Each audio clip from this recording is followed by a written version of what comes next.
Lecture का base था। वैसे आपको बताऊं, आपको फील होगा कि लास्ट का लेक्चर हमने ठीक किया लगा के, क्योंकि इसमें आपको एफर्ट नहीं करना पड़ेगा। दिखाता हूं कैसे। मान लो ये कार यहां से यहां चलती है और ये मेरा रेफरेंस पॉइंट है। रेफरेंस पॉइंट कहां लेना है वो मेरी मर्जी होती है। तो मैं अपने डिस्टेंसेस ओरिजिन से लेता हूं। इसका x का कोऑर्डिनेट इनिशियली x1 था, फाइनल कोऑर्डिनेट x2 है। तो डिस्प्लेसमेंट कवर्ड कितनी है, x2 minus x1 which is equal to s। लिख लेना, equal to s। This is equal to s।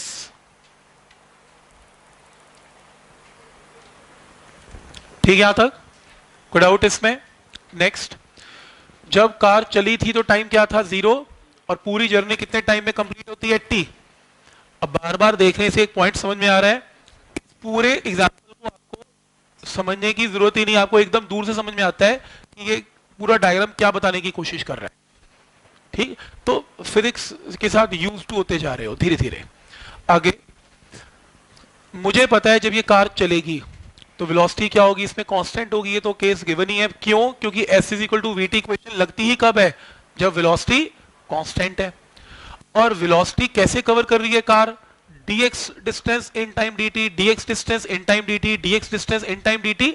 तो जैसे न्यूटन ने कहा था कि इंस्टेंटेनियस वेलोसिटी निकालते हैं, तो बोलो किसी भी इंस्टेंट पे वेलोसिटी क्या होती है, dx बाय dt। लिख लिया। क्रॉस मल्टीप्लाई करते हैं, dx is equal to v into dt। Clear है? राइट। नेक्स्ट, अब इस इक्वेशन से ये पता लग रहा है कि ये कार dx डिस्टेंस ट्रेवल करती है dt टाइम में, लेकिन हमें तो टोटल डिस्टेंस कवर करवाना है t टाइम में। तो हम दोनों साइड्स की क्या करेंगे, इंटीग्रेशन। क्लियर? तो दोनों साइड्स की इंटीग्रेशन करेंगे। कैसे? अब जब इंटीग्रेशन दोनों साइड्स की होगी तो लिमिट लगेगी। इंटीग्रेशन विद रिस्पेक्ट टू क्या है, x, तो लिमिट भी मीटर में लगेगी, x में। तो बताओ जब गाड़ी चली थी तो इनिशियल कोऑर्डिनेट क्या था, रेफरेंस पॉइंट से x1, क्योंकि रेफरेंस पॉइंट जरूर बोलना है, क्योंकि मैंने अपनी प्रॉब्लम रेफरेंस पॉइंट से बनाई है जो कि x1 है। और फाइनली रेफरेंस पॉइंट से डिस्टेंस कितना हो गया, x2। तो रेफरेंस पॉइंट से x1 से x2, x की लिमिट लग गई। Integration with respect to time है, तो लिमिट किसकी लगेगी, टाइम की। जब कार चली थी तो टाइम क्या था, 0, और अब टाइम कितना है, t। तो 0 से t समझ में आ रहा है? ठीक, तो लिमिट्स लगानी ऑटोमेटिकली अपने आप समझ में आ रही है। मैंने कहा था इंटीग्रेशन में लिमिट्स कोई लगा के नहीं देगा, हमें खुद डिसाइड करनी है लिमिट्स। क्लियर है यहां तक? साफ पता लग रहा है, जब टाइम 0 था तो कोऑर्डिनेट क्या था, x1। जब टाइम t हो गया तो डिस्टेंस कितना हो गया, x2। क्लियर हो गया? बाकी तो इंटीग्रेशन तो अब आपको आती है। 1 dx की इंटीग्रेशन करेंगे, v कांस्टेंट है, v बाहर आ गया, तो ये 1 dt बच गया। 1 dx की इंटीग्रेशन क्या होती है, x, x1 से x2। 1 dt की इंटीग्रेशन क्या होती है, t, 0 से t। x के अंदर एक बार अपर लिमिट x2, एक बार लोअर लिमिट x1। t के अंदर एक बार अपर लिमिट t, एक बार लोअर लिमिट 0। तो ये क्या बन गया, x2 माइनस x1 शुरू में क्या करवाया था, s is equal to vt answer. कोई डाउट इसमें? और ये समझ में आया कि इंटीग्रेशन पे जोर क्यों डाल रहा था। अगर ना करवाई होती ना तो यहां पर बस लगे रहते कि ये कैसे लिमिट सिखाना, जरा कैसे पुट करनी है। तो आई होप कि इतनी इंटीग्रेशन समझ में आ रही है कि इसमें एटलीस्ट अब एफर्ट लगाने की जरूरत नहीं है। फिजिक्स में सबसे मजे की बात, जिस भी लेक्चर में आऊंगा कोई रिजल्ट बनाने, ऐसा मैं सिर्फ 2 ही लाइन बना के दूंगा, बस 2 लाइनें मेरा काम होगा, बाकी सारा काम आप खुद कर लोगे, क्योंकि इंटीग्रेशन आ गई तो कोई दिक्कत ही नहीं है। इसलिए कैलकुलस स्ट्रांग होना बहुत जरूरी था। पॉइंट समझ में आ रहा है यहां तक? और बहुत बड़ी इंटीग्रेशन यूज भी नहीं हो रही। ये भी आपको कई लोग पूछते थे कि अगर ये क्वेश्चन आ जाएगा, कहाँ आ रहा है, गाड़ी ने चलना है, वो बेचारा dx dv में क्या पूछ लेगा। कुछ भी नहीं है, बहुत सिंपल इंटीग्रेशन यूज होती है। तो जब थोड़ी कॉम्प्लेक्स यूज होंगी तो साइन कॉस से ऊपर तो यूज भी नहीं होगी, इतना की नॉर्मली रहता है। ठीक, क्या ये पॉइंट क्लियर है? नेक्स्ट मुझे क्या प्रूव करना है, v is equal to u plus at by using calculus method. फिर एक स्टूडेंट पूछता है कि सर अगर पेपर में आ जाए तो मैं कौन सा मेथड यूज करूं, मेंशन नहीं है। गलती से भी ग्राफ नहीं करना, बड़े हो चुके हैं अब हम। 9th का मेथड नहीं, +1 का कैलकुलस से ही करके आना है। अब लगे कि हाँ इंटीग्रेशन सीख के आया है तो कैलकुलस से ही करना है। कई बार टीचर ये क्या करके आया यार, ये कोई मेथड है ना, इंटीग्रेशन से करके आना है। अगर नहीं कहा, कह दिया उसने ग्राफिकल या जो कैलकुलस, फिर बात अलग है, नॉर्मली कैलकुलस ही रहता है।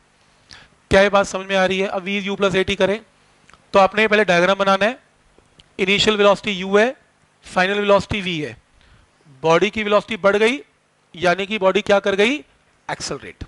हम ये मानते हैं हमारी एक्सेलरेशन कांस्टेंट है, time t is equal to 0 से बॉडी चली, t टाइम में वेलोसिटी v हो गई, डिस्प्लेसमेंट टोटल कितनी है? s। ठीक है यहां तक?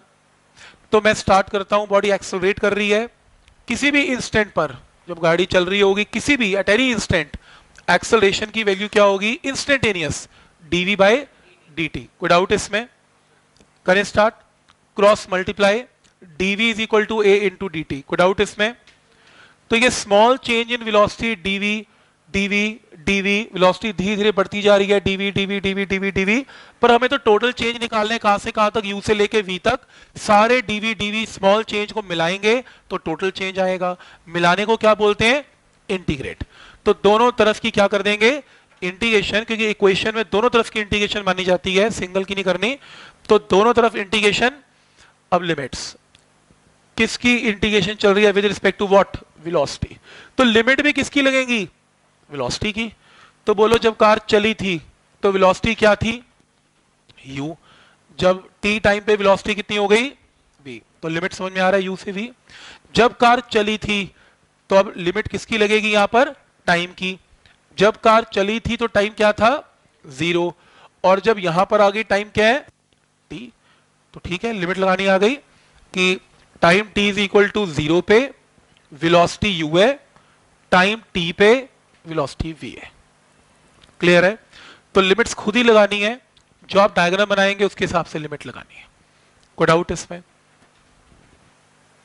ठीक है, बस फिर इसका काम खत्म हो गया, मैथ शुरू हो गया। 1 dv की इंटीग्रेशन v, 1 dt की इंटीग्रेशन t, u से v तक, 0 से t तक। एक बार v की जगह अपर लिमिट, तो v की जगह v पुट करेंगे तो v, लोअर लिमिट पुट करेंगे तो u, v minus u। Time में एक बार अपर लिमिट तो t, लोअर लिमिट तो 0, तो क्या आएगा? t minus 0। तो v is equal to u plus 80। Answer. Point समझ में आ रहा है यहां तक? कोई डाउट इसमें?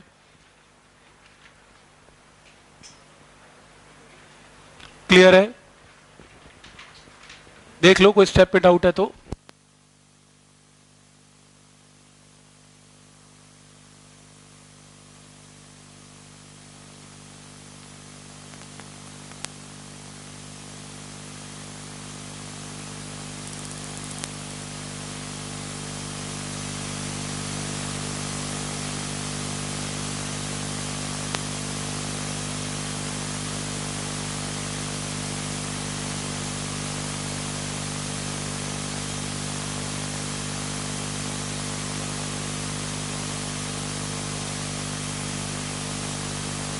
आने का यही रूल है, जो भी इनिशियल कंडीशन होगी नीचे, जो फाइनल कंडीशन होगी वो ऊपर। इनिशियल वेलोसिटी नीचे, फाइनल ऊपर। इनिशियल टाइम नीचे, फाइनल टाइम ऊपर। ये रूल है, उल्टा नहीं करना। कोई डाउट इसमें? ठीक है यहां तक? Next, to prove s is equal to u t plus half a t square. तो मान लो ये कार यहां से चलती है u से, फाइनल v हो जाती है, डिस्प्लेसमेंट s है, और वही same diagram time t is equal to 0 से स्टार्ट करती है कार, t टाइम में s डिस्प्लेसमेंट कवर होती है। जब ये बॉडी डिस्प्लेसमेंट कवर कर रही है तो ऑब्वियसली वेलोसिटी u से v पे जा रही है, तो वेलोसिटी हर इंस्टेंट पर अपनी वैल्यू को क्या करेगी? चेंज। पहले u थी, फिर बढ़ गई, फिर और बढ़ गई, फिर और बढ़ गई, तो कभी ना कभी फाइनल हो जाएगी। तो किसी भी इंस्टेंट पे वेलोसिटी क्या होगी? dx by dt। Instantaneous velocity क्या होती है? At any instant we can write v is equal to dx by dt, cross multiply. पर मेरे को मेरा आंसर फाइनल वेलोसिटी में तो चाहिए ही नहीं, मेरे को मेरा आंसर u में चाहिए, v में नहीं चाहिए। तो t टाइम पे बॉडी चली थी u वेलोसिटी से, मान लो t टाइम पे वेलोसिटी v हो जाती है, और v को हम क्या पुट कर सकते हैं? u प्लस 80, क्योंकि v की फॉर्म में आंसर नहीं चाहिए मेरे को, तो इनिशियल वेलोसिटी u की फॉर्म में चाहिए, तो वी कैन पुट v को u प्लस 80। तो ये टर्म आ गई, this is small change in displacement, लेकिन बॉडी ने टोटल चेंज कितने कवर की? s। तो यहां पर लिमिट लगाएंगे, अब इंटीग्रेशन करें टोटल चेंज के लिए। लिमिट ध्यान से देखना, इस क्वेश्चन को करने के दो तरीके हैं। अगर कोई स्टूडेंट ये बोलता है कि सपोज ये क्वेश्चन है और अभी भी मेरा रेफरेंस पॉइंट ओरिजिन ही है, तो वो ये रेफरेंस पॉइंट से x1 ले, इसको x2 ले और डिस्प्लेसमेंट को शो करे x2 माइनस x1 को क्या पुट करे s। तो जब वो लेफ्ट की इंटीग्रेशन कर रहा होगा, क्योंकि इंटीग्रेशन करनी पड़ेगी, तो जब वो dx, क्योंकि स्मॉल dx dx dx मिला के s आएगा, तो जब वो लेफ्ट साइड की इंटीग्रेशन करेगा 1 dx इज इक्वल टू जैसे u plus A T into D T, कुछ ऐसे। जब वो लिमिट लगाएगा तो यहां पर लिमिट टाइम 0 और यहां पर टाइम कितना है t, तो टाइम की लिमिट क्या लगेगी 0 से t। जब बॉडी चली थी तो 0 पे चली थी टाइम पे, और अब कितना टाइम हो गया t। अगर तो वो रेफरेंस पॉइंट ऐसा रखता है जैसे पहले रखा था, तो सारे डिस्टेंसेस कहां से लेने हैं, फ्रॉम रेफरेंस पॉइंट। तो रेफरेंस पॉइंट से इस इनिशियल लिमिट क्या लगेगी इसमें x1, और रेफरेंस पॉइंट से फाइनल कोऑर्डिनेट कितना हो गया x2, राइट। फिर वो सॉल्व करेगा तो ये x आएगा, ये x1 करेगा, ये x2 करेगा, लिमिट पुट करेगा तो ये वैल्यू आएगी, और in the end x2 minus x1 की जगह s पुट कर लेगा, तो लेफ्ट हैंड साइड पे क्या चल पड़ेगा s आ जाएगा। ठीक समझ में आया यहां तक। लेकिन मैंने इजी बनाने के लिए या जैसे भी आपको लगा, मैंने थोड़ा और आसान कर दिया। मैंने अपना रेफरेंस पॉइंट ओरिजिन रखा ही नहीं, मैंने अपना रेफरेंस पॉइंट ये रख लिया। मैं कहता हूं मैं सारे डिस्टेंस ही यहीं से मेजर करूंगा, मैं क्यों लूं ओरिजिन से। तब लिमिट देखो, लिमिट में बोलो इनिशियल लिमिट क्या, मैं वहीं खड़ा हूं जहां रेफरेंस पॉइंट है, तो इनिशियल लिमिट क्या लगेगी 0, क्योंकि मैं पीछे रेफरेंस पॉइंट तो ले ही नहीं रहा। तो अब मेरी लिमिट लगनी स्टार्ट हो जाएगी 0 से। ये स्टेप क्लियर है, ठीक है। चल सी डाउट है, समझ में आ रहा है, 0 से। और फाइनली यहां पर डिस्प्लेसमेंट, अब सारे डिस्टेंस यहां से मेजर करने हैं, तो फाइनल डिस्टेंस कितना मेजर हो गया s। तो डिस्प्लेसमेंट की लिमिट क्या लगेगी 0 से s। आपकी मर्जी है, आप नहीं लगाना चाहते, आप x1 x2 रखना चाहते हो वैसे रख लो। फिर यहां ओरिजिन बना लेना, यहां पर फिर ये x1 शो करना, ये x2 शो करना, फिर पुट करना x1 से x2, आंसर वही आएगा। या सिंपल ऐसे ही कर लो, अपना रेफरेंस पॉइंट इसे मान लो, जरूरत क्या पीछे जाने की, तो रेफरेंस पॉइंट ये मानेंगे, तो फिर इनिशियल डिस्प्लेसमेंट 0 और फाइनल क्या काउंट होगी। ये समझ में आया यहां तक, इंपॉर्टेंट है, क्योंकि लिमिट आपने बनानी है, आपके हिसाब से चलेगी। आप रेफरेंस पॉइंट क्या रखते हो ये आप डिसाइड करो। कोई कहता है मैं पीछे वाला रखूंगा ओरिजिन, फिर वो x1 x2 लेके करे। कोई कहता है मैं तो यही रखूंगा रेफरेंस पॉइंट, तो फिर डिस्प्लेसमेंट 0 से s तक लिख ले, आंसर दोनों में सेम आएगा। क्या ये स्टेप समझ में आ रहा है। तो मैंने सीधा 0 से s कर दिया। तो जब डिस्प्लेसमेंट 0 थी तो टाइम क्या था 0। जब डिस्प्लेसमेंट s है तो टाइम क्या है t। तो जब डिस्प्लेसमेंट 0 है तो टाइम क्या है 0। जब डिस्प्लेसमेंट s है तो टाइम क्या है t। लिमिट लगानी आ गई, कोई डाउट इसमें। इंटीग्रेशन स्टार्ट होगी, तो आप ही का एरिया है सारा, यही काम था बस मेरा। तो integration of first term dt plus integration of second term dt, दोनों में मल्टीप्लाई करना है प्लीज। इसमें u कांस्टेंट है, इनिशियल वेलोसिटी तो जो बॉडी की थी वो तो चेंज नहीं हो सकती, वो बाहर आ गई। वैसे भी integration with respect to time है तो u बाहर आ गया। एक्सेलरेशन हम वैसे ही कांस्टेंट लेते हैं पूरी जर्नी की, तो वैसे भी integration with respect to time है, तो टाइम वाली टर्म बाहर नहीं आएगी, बाकी बाहर आ गया a। तो ये स्टेप समझ में आया यहां तक, ब्रेक कर ली इंटीग्रेशन। u और a कांस्टेंट है इसमें, यस लिख लो चाहे, here u and a are constants, u and a are constants, तभी बाहर आए इंटीग्रेशन से, नहीं तो नहीं आ सकते थे।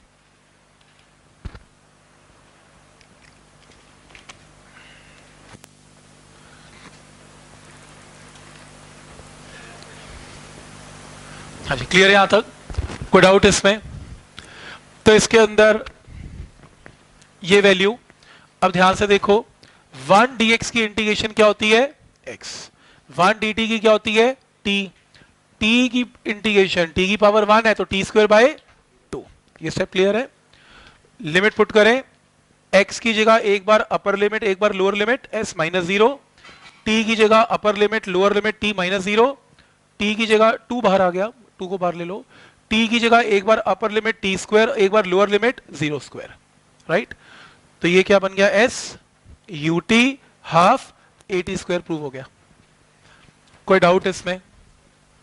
कर लोगे ये प्रूफ? इनमें से जो भी कैलकुलस मेथड चल रहा है, जब भी आपका स्कूल का एग्जाम आएगा, हो नहीं सकता कि इसमें से कोई क्वेश्चन प्रूफ करने को ना आए, पक्का आएगी। लिख लो ये सब, पूरी शीट ही बहुत इंपॉर्टेंट है फॉर स्कूल लेवल। ठीक, इसमें तो आना ही आना है, इंपॉर्टेंट है ये सारे प्रूफ जो कैलकुलस मेथड वाले, स्पेशली भाई कैलकुलस मेथड पक्का आएंगे। आप प्लीज घर जाके जब लिखोगे, बहुत ध्यान ध्यान से सोच सोच के स्टेप लिखना है, ठीक है ना, समझ समझ के लिखना है ताकि आप अच्छे से इसको रिवाइज कर सको। ठीक, मर्जी है, ले लो। वो तो मेरा बताना, मैंने तभी चेंज किया ना इसमें ताकि आपको समझ में आए। ले लो। जो पहले वाला, वो कह रहे हैं जो पहले वाला प्रूफ किया उसमें reference point x1 x2 use किया, उसमें सीधा s यूज करना चाहते हो, लगाओ 0 से s लगाओ, सीधा आंसर आएगा, कोई चक्कर नहीं। अब आपको दोनों मेथड पता लग गए ना, आप जो मर्जी लो रेफरेंस पॉइंट, आपकी मर्जी है। यही तो सिखाना है कि जिस मर्जी मेथड से कर लो आंसर सेम आएगा। ठीक है यहां तक?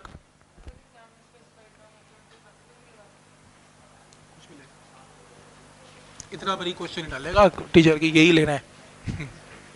बहुत बड़ी फिजिक्स है, इतना तो याद भी नहीं आएगा डालते हुए उसे। ठीक है, कोई डाउट इसमें?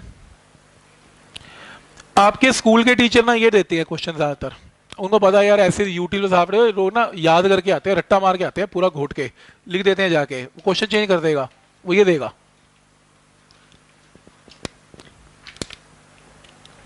देखो कोई बात नहीं, मैं तभी लिख के लाया हूं ताकि ये भी ये नोट्स का पार्ट ही हो जाए। तो कुछ नहीं किया उसने, उसने प्रूव करना है x is x not u t minus t not half a t square minus t not का स्क्वायर। एक्चुअली वो क्वेश्चन ऐसे बना के देगा कि एक कार है, उसकी इनिशियल वेलोसिटी u है, फाइनल v हो गई, जब वो चली थी तो टाइम 0 नहीं था, टाइम t नॉट था, t नॉट था, और फाइनल टाइम कितना है, t है। उसका रेफरेंस पॉइंट यहां मत लेना, टीचर ऐसे पूछेगा, यहां मत लेना, x नॉट और x की फॉर्म में पूछ रहे हैं, तो रेफरेंस पॉइंट यहां से है। तो x नॉट का मतलब है कि इनिशियली ओरिजिन से उसका x कोऑर्डिनेट कितना था, x नॉट, और फाइनल कोऑर्डिनेट कितना हो गया, x। तो आप प्लीज यहां y एक्सिस बना लेना, ये ओरिजिन 0,0 लिख लो यहां पे, 0,0 मतलब ये ओरिजिन है। क्लियर है यहां तक? कोई डाउट इसमें? मैंने अपना ओरिजिन जो एक्चुअल मेथड है उसमें s ले लिया था, वही वहीं जहां से स्टार्ट हुई कार, इसने कहा कि नहीं पीछे से लो। अब पीछे से लो तो ऑब्वियसली दो डिस्प्लेसमेंट लेनी पड़ी मेरे को, x not and x। Same question है, पहला स्टेप सेम, दूसरा भी सेम, तीसरा भी सेम, ऊपर वाला। लिमिट में फर्क है, लिमिट देखें, जब कार चली थी तो इनिशियली ओरिजिन से डिस्टेंस क्या था, x नॉट, और फाइनली जब पहुंच गई तो डिस्टेंस कितना है, x। जब चली थी तो टाइम क्या है, टी नॉट से लेके टी, ये समझ में आ गया? लिमिट का ब्रेक करते हैं, u कांस्टेंट बाहर आ गया, a कांस्टेंट बाहर आ गया, तो सेम स्टेप बन गया जो पीछे चल रहा था, बस लिमिट का ही फर्क है। अब इंटीग्रेशन आपको आती है, 1 dx की इंटीग्रेशन इज x, 1 dt की t, t dt की t की पावर 1 है, t square by 2। Limit x की जगह एक बार अपर लिमिट एक बार लोअर लिमिट, u इंटू एक बार t की जगह अपर लिमिट एक बार lower limit, t minus t not, a 2 बाहर आ गया, एक बार t की जगह t तो t स्क्वायर, एक बार t की जगह t नॉट तो t नॉट स्क्वायर। तो x नॉट राइट साइड पे ले जाओ तो x की वैल्यू आ जाएगी x नॉट प्लस जो भी प्रूव करना, आंसर आ गया बस। तो थोड़ा सा उसने लिमिट को घुमाया और समझ में आया आंसर कैसे आया। कोई डाउट इसमें? क्लियर? ठीक,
next, to prove v square minus u square two a s, please silence. ये प्रूफ जरा ध्यान से देखना, इसमें ना एक इंपॉर्टेंट स्टेप है। कार यू से वी वेलोसिटी एक्वायर करती है in covering a distance of S.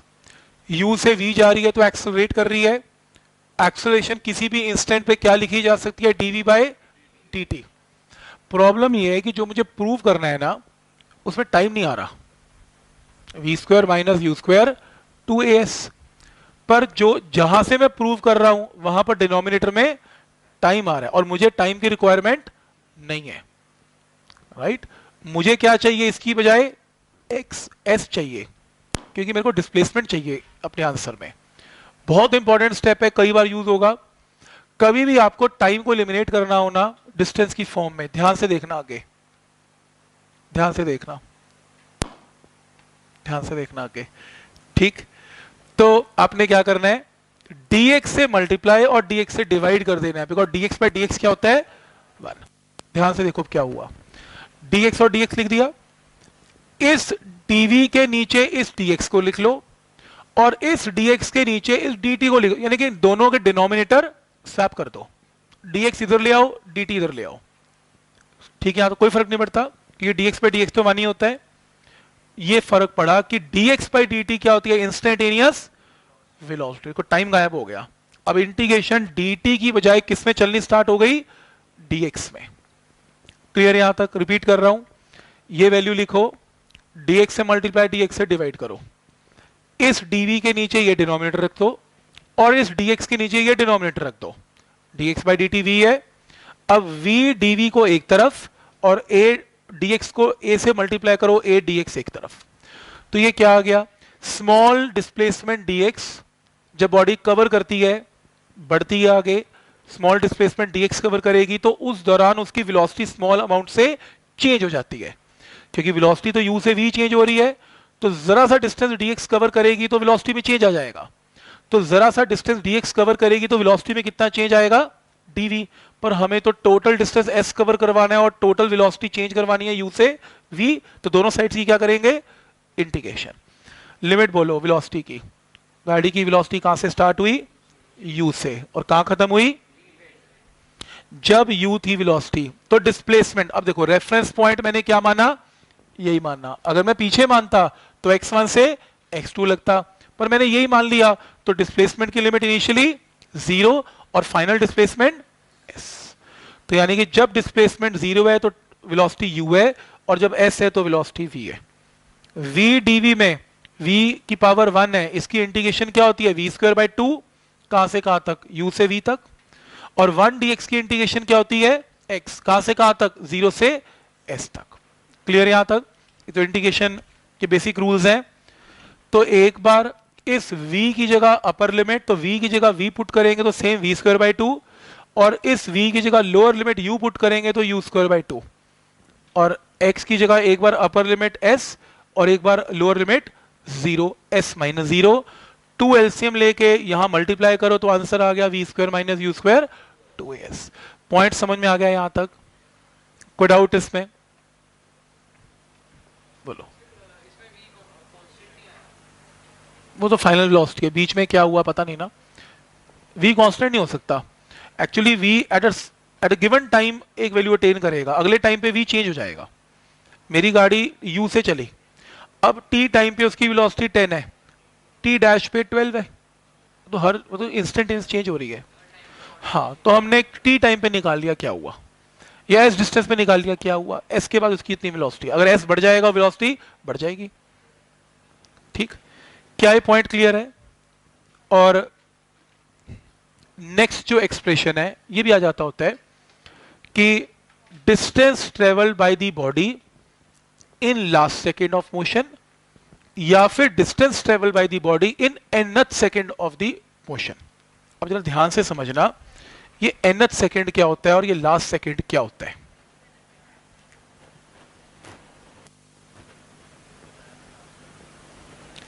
देखो ध्यान से है, मैं कह रहा हूं ध्यान से, गड़बड़ हो जाएगी नहीं तो मैं बता रहा हूं आपको, 5-7 न्यूमेरिकल लेके जाएगा अगर ना समझ में आया तो, ठीक। आ गया तो फिर समझो होमवर्क पक्का, 5 क्वेश्चन तो ठीक हो गए एक बारी में, जो होमवर्क आज देने वाला हूं। लेकिन कॉन्सेप्ट समझना जरूरी है। सपोज एक कार चलती है, ये कार है, ये कार मान लो यहां से यहां 10 सेकंड में आती है, 10 सेकंड्स, ठीक हो गया, 10 सेकंड लगे। जब ये कार यहां से यहां चल रही थी तो रास्ते में कहीं यहां पर थी, फिर यहां पर आई, मान लो यहां से यहां आने में उसको 1 सेकंड लगता है, यानी कि उसकी 9 सेकंड की जर्नी तो हो चुकी पूरी। अब उसका आखिरी सेकंड चल रहा है, जैसे ही आखिरी सेकंड पूरा होगा वो जर्नी कंप्लीट हो जाएगी। क्लियर है यहां तक? कोई डाउट इसमें? तो मेरे को निकालना है ये last second, this is the last second of motion, तो मेरे को निकालना है डिस्टेंस क्या होगा। राइट? प्रॉब्लम समझ में आई? तो मेरे को क्या निकालना है, ये डिस्टेंस क्या होगा। कौन सा distance? In last second of the motion. अगर टोटल जर्नी 10 सेकंड की है तो आखिरी सेकंड 10th सेकंड जो स्टार्ट हुआ, और 10th स्टार्ट हो चुका है, 1 सेकंड के बाद 10 सेकंड पूरे हो जाएंगे, तो वो डिस्टेंस क्या होगा। राइट? मैंने ये नहीं पूछा डिस्टेंस ट्रेवल्ड इन 10 सेकेंड्स, क्योंकि अगर मैं पूछता डिस्टेंस ट्रेवल्ड इन 10 सेकेंड्स तो आप शुरू से लेके पूरी जर्नी 10 सेकेंड की है तो पूरा डिस्टेंस निकाल देते। राइट? मैंने पूछा 10 सेकेंड नहीं, 10 सेकेंड नहीं, 10वां सेकेंड, 10th सेकेंड, वो टीएच लगता होता है, 10th सेकेंड, फर्क है 10 सेकेंड्स में और 10th सेकेंड में फर्क है। 3 सेकेंड और 3rd सेकेंड में फर्क है। 3rd का मतलब आखिरी तीसरा सेकेंड चल रहा है, 3 सेकेंड्स का मतलब टोटल 3 सेकेंड है। दोनों में डिफरेंस समझ में आया? तो उसने पूछा what is the distance travelled in last 1 second, या what is the distance travelled in this 10th second, आखिरी सेकेंड ऑफ मोशन। समझ में आया? तो लॉजिक ये बोलता है कि अगर आपको आखिरी 1 सेकेंड का डिस्टेंस निकालना है तो पहले आप 10 सेकेंड का डिस्टेंस निकाल लें, फिर आप 9 सेकेंड का डिस्टेंस निकाल लें, distance in 9 second, distance in 10 second, और इन दोनों डिस्टेंसेस को माइनस कर दें तो आखिरी 1 सेकेंड का डिस्टेंस आ जाएगा। लॉजिक समझ में आ रहा है? पहले पूरी जर्नी का निकाल लें 10 सेकेंड, फिर 9 सेकेंड का निकाल लें, माइनस करें तो आखिरी सेकेंड का डिस्टेंस आ जाएगा। कोई डाउट इसमें? तो जब हम लिखते हैं कि 10 सेकेंड का डिस्टेंस है, इसको लिखा जाता है S10।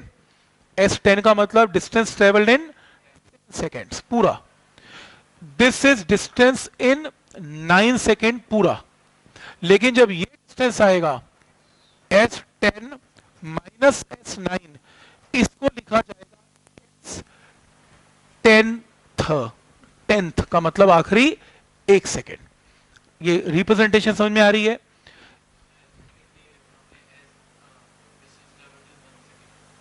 लिख सकता हूं, पर बुक्स ऐसे नहीं लिखती। क्वेश्चन के हिसाब से बताऊंगा ना, क्वेश्चन के हिसाब से क्या लिखना है। तो क्वेश्चन वाला, पूछने वाला आपको ये नहीं कहेगा ना, मतलब इतने प्यार से थोड़ा पूछ लेगा आपको what is the distance travel in last 1 second. अच्छा लास्ट 1 सेकेंड पहचान गया मैं, नहीं, वो कहेगा फाइंड S10th। अब आप, वो कम से कम वर्ड लिखना चाहता है ना, वो नहीं इतना लैंग्वेज यूज करना चाहता, बोला S10th निकाल दो। तो आप समझ जाना S10th का मतलब 10वां सेकेंड का डिस्टेंस पूछ रहा है, आखिरी 1 सेकेंड का डिस्टेंस पूछ रहा है। तो यानी कि मेरे को 10 सेकेंड के डिस्टेंस में से 9 सेकेंड का डिस्टेंस माइनस करके ही आंसर आएगा। आपको ये समझ में आया? S10 का मतलब क्या होता है? Total distance travel in 10 seconds. S9 का मतलब टोटल डिस्टेंस ट्रेवल्ड इन 9 सेकेंड। S10th का मतलब आखिरी 1 सेकेंड, 10th सेकेंड। क्लियर यहां तक? कोई डाउट इसमें? हम लोग बोल देते हैं हिंदी में 3rd सेकेंड, तीसरा सेकेंड, दूसरा सेकेंड, 2 सेकेंड नहीं बोला, दूसरा, 10वां सेकेंड। अंग्रेजी लोग बोलते हैं TH, nth सेकेंड, मतलब second, 3rd, 4th, 5th, 4 seconds नहीं, 4th सेकेंड बोलो।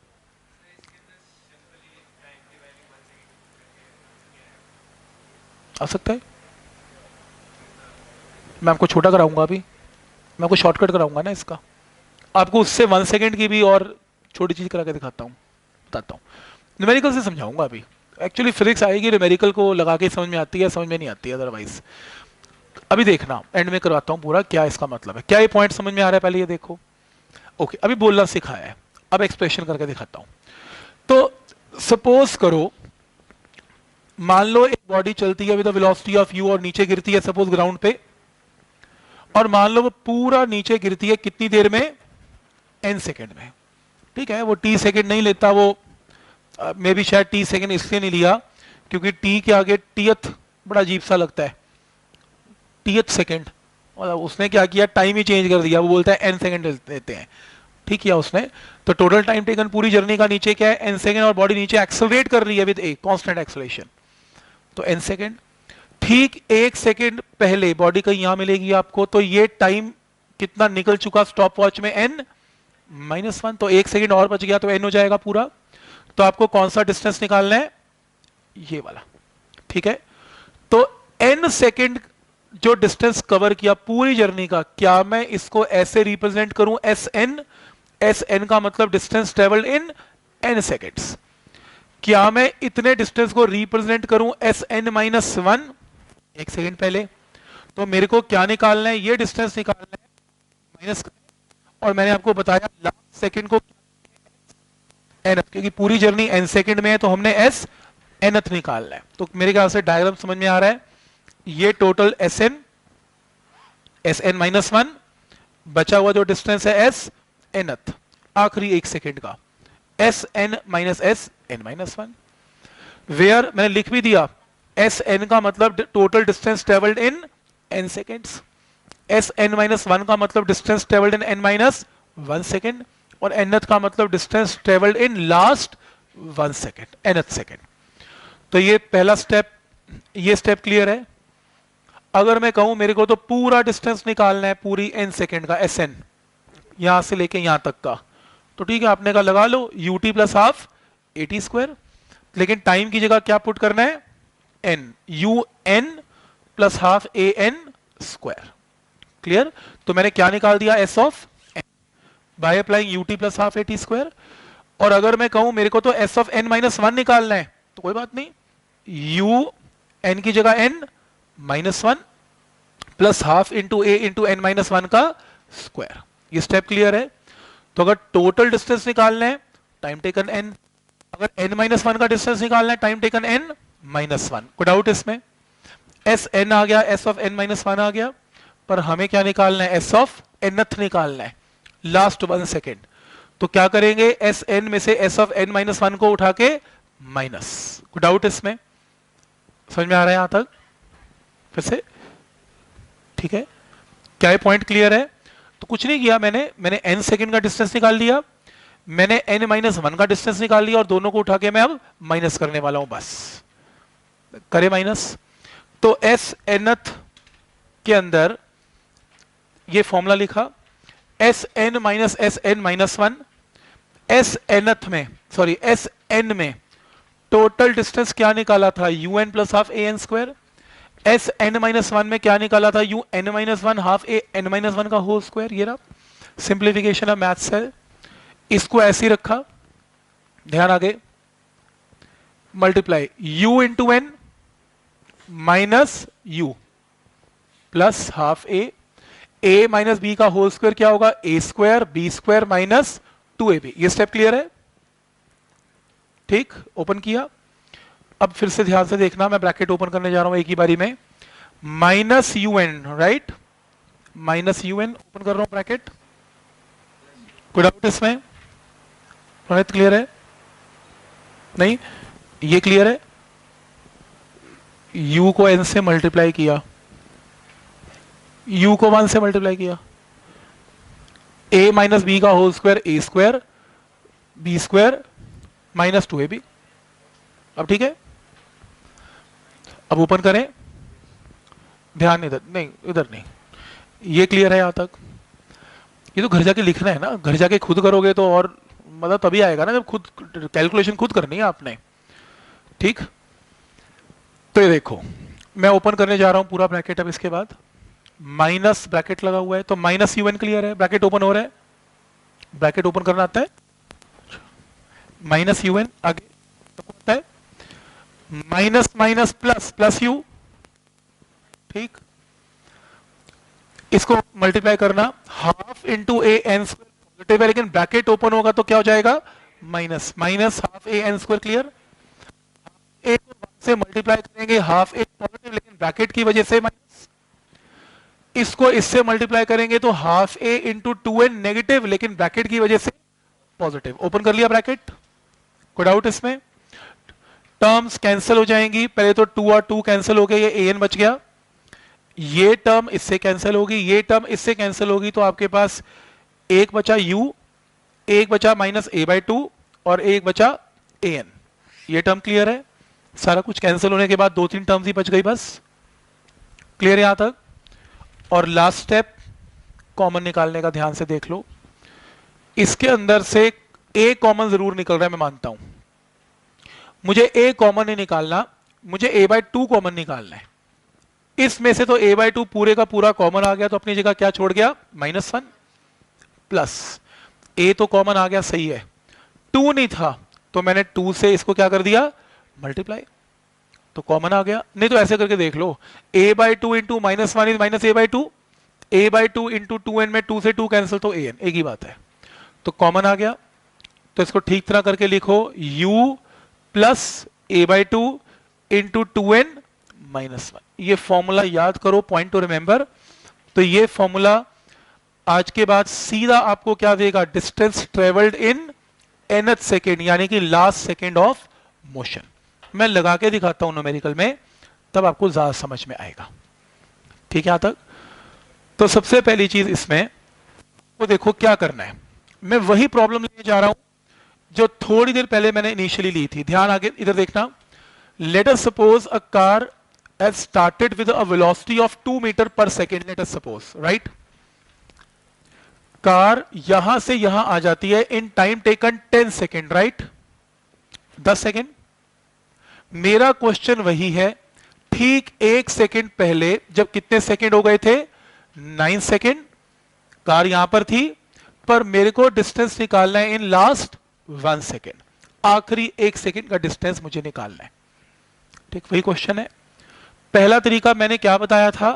S10 में से S9 को माइनस कर दो तो S10 आ जाएगा, तो यानी कि ये डिस्टेंस क्या होगा? S10। तो पूरा कैलकुलेट करो, इसे कैलकुलेट करो, माइनस करो, आंसर। आज के बाद ये नहीं करना, आज के बाद क्या करना है? आपको S10 निकालना है, और आपको मैंने फॉर्मूला किसका दिया? Snth का। क्या फॉर्मूला दिया? u plus a by 2 into 2 n-1। आपने u सीधा पुट करना है 2, एक्सेलेरेशन मान लो क्वेश्चन में गिवन है, मान लो 3 मीटर पर सेकेंड स्क्वायर, आपने एक्सेलेरेशन सीधी पुट करनी है 3, और n का मतलब यहां पर क्या चल रहा है? 10, तो 2 इंटू 10-1, सीधा आंसर यही आएगा। मतलब आपका एक बहुत लंबा स्टेप बच गया, टोटल में से डिस्टेंस माइनस किया, उसकी बजाय हमने nth पुट कर लिया। हाँ, पहले कितने दिए उसने? 3।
ओके, क्या आपको ये एप्लीकेशन समझ में आई? क्या आपको ये एप्लीकेशन समझ में आई कि ये एग्जैक्टली है क्या? कोई डाउट इसमें? अब सब्जेक्टिव शीट ओपन करो। सब्जेक्टिव शीट आपने